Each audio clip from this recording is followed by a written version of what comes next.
if I remember the question correctly, the first 6 words were, what role should the government play? And that's the question. What role, if any, should the government play? Now, I don't think that the government ought to be playing this role. It's not their decision about how energy resources are going to be developed. We live in America, the greatest country in the history of the world. There's a reason they call it the American dream. It's not the Russian dream, it's not the Chinese dream, it's not the Argentinian dream, it's the American dream. And it's not because we're any better than anybody else, but it's because we're based on ideas that are the greatest ideas. The Constitution, the Declaration of Independence. And America has pioneered in every single area, whether it was economically, whether it was scientifically, medically, and also in the area of energy. What we need to do is get government out of deciding who the winners and losers are, and we need to let them get out of it so that American ingenuity can be released again. You let car companies figure it out. You let the energy people who want to run our homes and heat our homes, let them figure it out. Give them a profit motive, and they're going to figure it out in a way that's going to be less expensive. It's going to be more efficient. Anytime you get the government involved, it becomes less efficient and more expensive. We got to get the government out of it and let American business figure this out. And they're going to give us our least expensive and most efficient energy resources. I agree with Chris and how the question was asked and what role government should play. And I want to give you some examples of how government can skew the market and it hurts you specifically. Some of you know that my background is nuclear engineering. I designed nuclear fuel for power reactors all over the world. And it's interesting to note that environmentally, all of the waste from the plant that I worked at for a little while back on the East Coast, for 40 years of operation, is stored in a pool that's half the size of this room. It's not out all over the country in different places polluting your land or your water. Nuclear energy is one of those wonderful things that we should be pursuing. But I don't want President Obama subsidizing it with my tax dollars, like he just announced, just because I'm in favor of it. Now, the example that really skews the market, you're going to love this, is wind energy. All those new wind turbines you see when you drive around are subsidized by you, the taxpayer. I'm an energy trader right now. That wind is subsidized to the tune of about $35 a megawatt. So we, in order to not curtail the wind or back it off at times where the energy demand is low, we will pay people $5 to take our energy instead of selling it to them because we're going to get the $30 subsidy that you're sending us. And that's behavior based on the government policies that are in place. I want to see all government involvement in subsidizing the market and choosing winners and losers eliminated. It is not the function of government to determine what we do in that regard.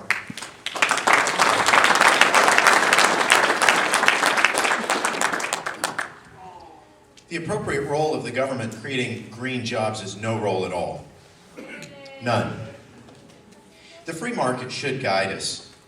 We should allow businesses and individuals to pursue the cheapest, best, cleanest technologies that they can, and those technologies over time should win out because they are better, they are cheaper, they are cleaner, and that's what people want and need. And the government should not be in the business of manipulating the marketplace in this way.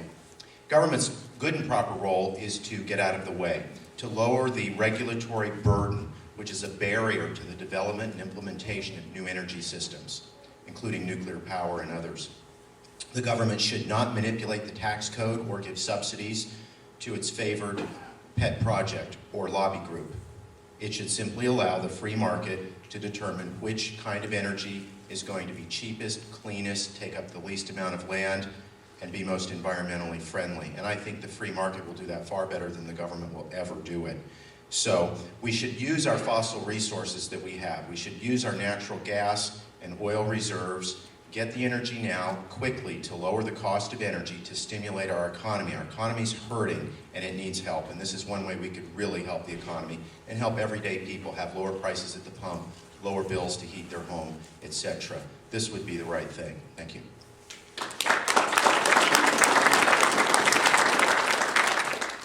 All right, our third question, we'll start with Mr. LeBlanc. Do you think education could be improved by controlling it locally And should parents have the final say in what their children are taught? I definitely think it should be controlled locally, and parents should have a final say. I just recently graduated from college in 2006, and I got to see firsthand at the university level what exactly is going on in our school systems.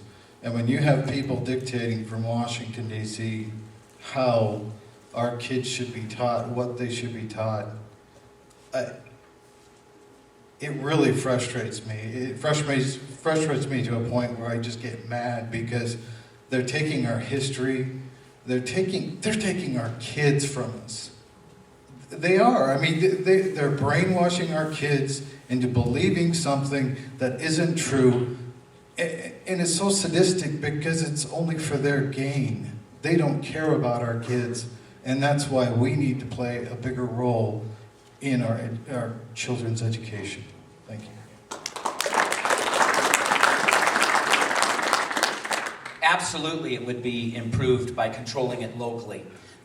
For every reason imaginable, it needs to be local. Starting with the fact that just altruistically, it should be governed by parents and the local teachers, local school boards. But even to the area of efficiency, where we take all of our money, we send it back to Washington, D.C., they shave off a bunch of the money, and then they give us some of our own money back. That's not the way it should be. They do it because it's about control. This isn't really about the education of our children, is it? It's really about controlling. It's about unions. It's about the WEA here locally and the National Education Association. It's about control. And we've got to do our best to put it back to the local level. We've got to turn our teachers loose. We've got to give them the freedom to be able to teach our kids. We've got to raise our standards.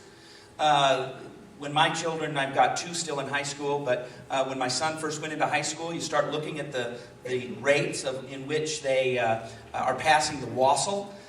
Reading and English are fine. Reading and the like are fine on the WASL. But you get down into math, and it's like 74% of 10th graders can even pass the math portion.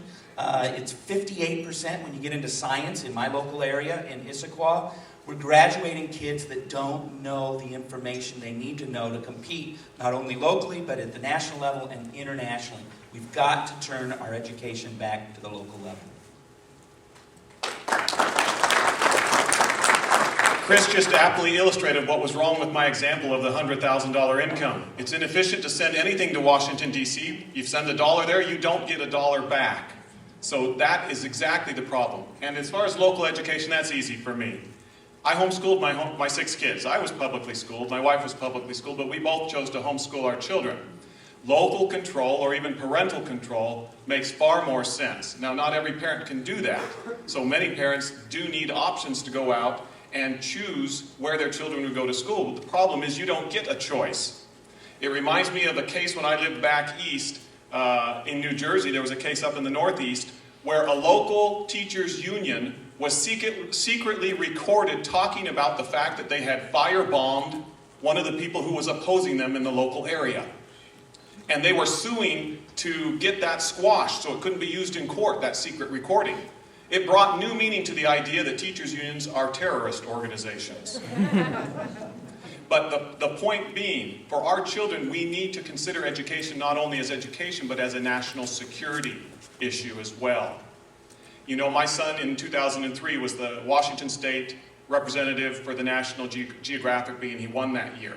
And one of the statistics they quoted was that less than 40% of American children can identify the United States on an unmarked world map. That's a national security issue. We need to pay far more attention, and the best way to do that is to bring the decision-making back home.